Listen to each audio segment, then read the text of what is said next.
sobat-sobat seiman, seperti yang sobat-sobat sudah melihat di tayangan sebelumnya mengenai perikop yang diambil dari Injil Matius bab 5 ayat 13 sampai 16 yang berbicara tentang apa ya? Tentang garam dunia dan juga terang dunia. Apa sih yang dimaksud dengan garam dunia dan terang dunia itu? Yuk, dengarkan penjelasan singkat yang akan saya bawakan. Sobat-sobat mudaku yang terkasih, gambaran mengenai garam dunia dan juga terang dunia mau menggambarkan situasi hidup manusia di zaman sekarang ini. Banyak krisis moral atau kemerosotan moral yang terjadi saat ini. Yesus hadir, Yesus berkata-kata dalam firman-Nya ini kepada para murid-Nya dan mengajak para murid-Nya untuk bisa menjadi garam dunia dan juga terang dunia itu. Yang mana dia bisa menjadi saluran berkat kepada bangsa-bangsanya dan juga sekitarnya. Nah, sobat-sobat muda, hal ini pun sama dengan kita saat ini sebagai murid-murid Kristus. Di dalam Injil Matius ini dikatakan kamu adalah terang dunia. Berarti kamu yang mendengarkan saat ini adalah garam dunia. Lalu dibilang lagi, kamu adalah terang dunia. Nah, kamu dibilang lagi sama Tuhan bahwa kamu adalah terang dunia. Karena itu, gambaran mengenai garam dunia dan terang dunia itu sebenarnya bukan mau mengajak para murid Yesus saja, yaitu ke-12 rasul itu, bukan. Tetapi mau mengajak kita semua umat beriman untuk bisa menjadi garam dunia dan juga terang dunia. Nah, sobat-sobat mudaku yang terkasih dan seiman,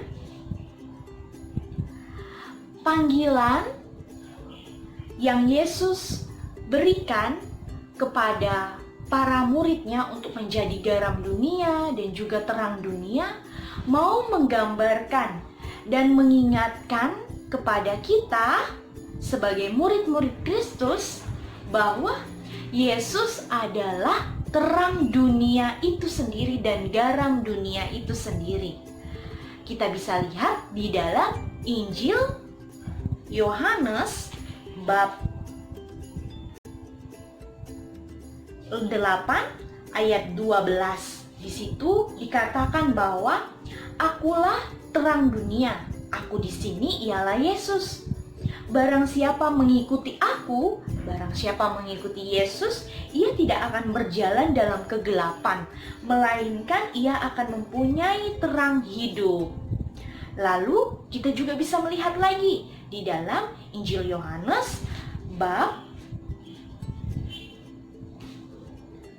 12 ayat 35. Di situ dikatakan bahwa kata Yesus kepada mereka, hanya sedikit waktu lagi terang ada di dalam kamu.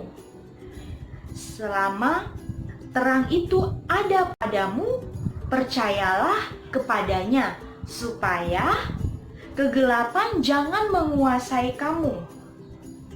Barang siapa berjalan dalam kegelapan, ia tidak tahu kemana ia pergi.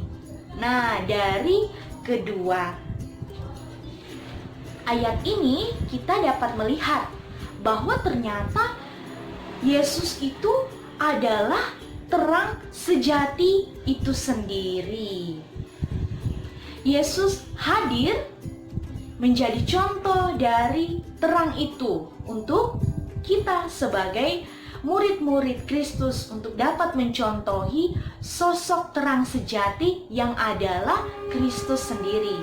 Kita hidup di dalam terang Kristus. Dan kita sebagai murid-murid Yesus adalah kita diminta untuk dapat memantulkan terang tersebut kepada dunia ini, yaitu kepada sesama kita. Sobat-sobat mudaku yang terkasih, seperti halnya sebuah lilin. Jika di dalam ruangan yang gelap, lilin itu kita taruh di bawah sebuah meja, tentu cahaya dari lilin tersebut tidak akan menerangi seluruh ruangan gelap itu.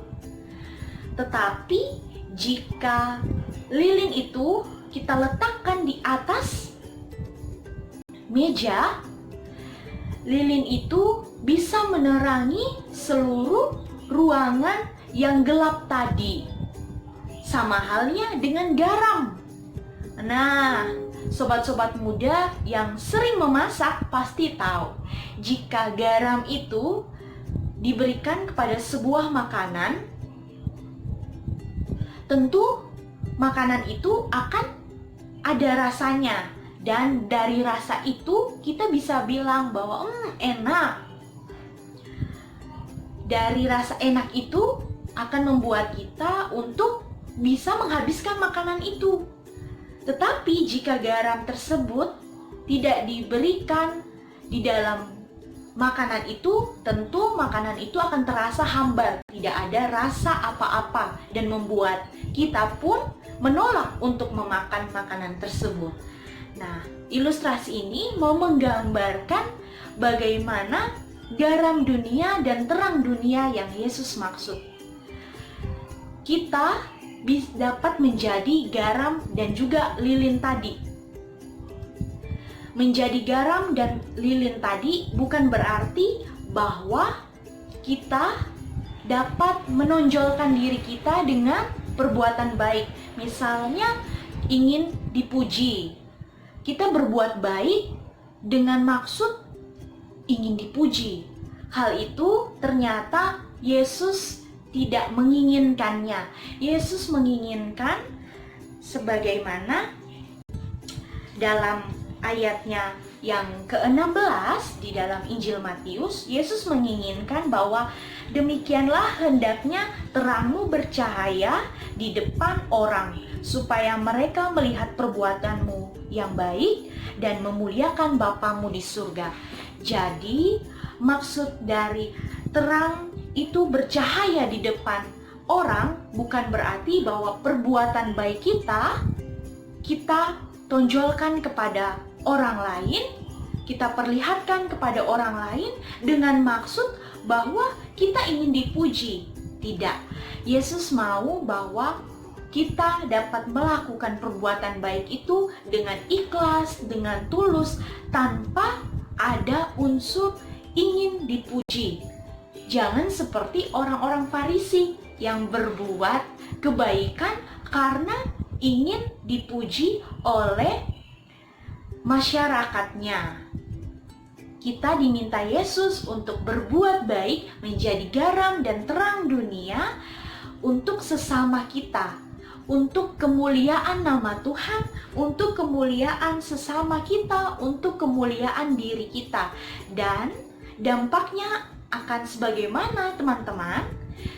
Dampaknya ternyata kita akan mendapat kemuliaan yang hanya berasal dari Bapa sendiri.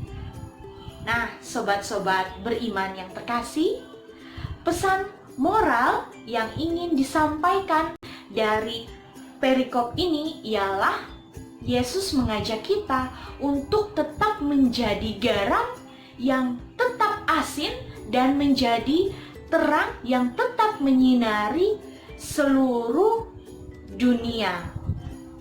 Dengan tetap menjadi asin dan tetap menjadi terang bagi sesama, tentu kita bisa mewartakan kabar sukacita Yesus, kerajaan Allah kepada sesama dengan perbuatan baik tanpa menginginkan suatu pujian yang akan diberikan oleh orang lain kepada kita. Nah, sobat-sobat muda yang terkasih, semoga penjelasan mengenai garam dan terang dunia bisa bermanfaat untuk sobat-sobat beriman sekalian. Semoga bermanfaat. Tuhan memberkati.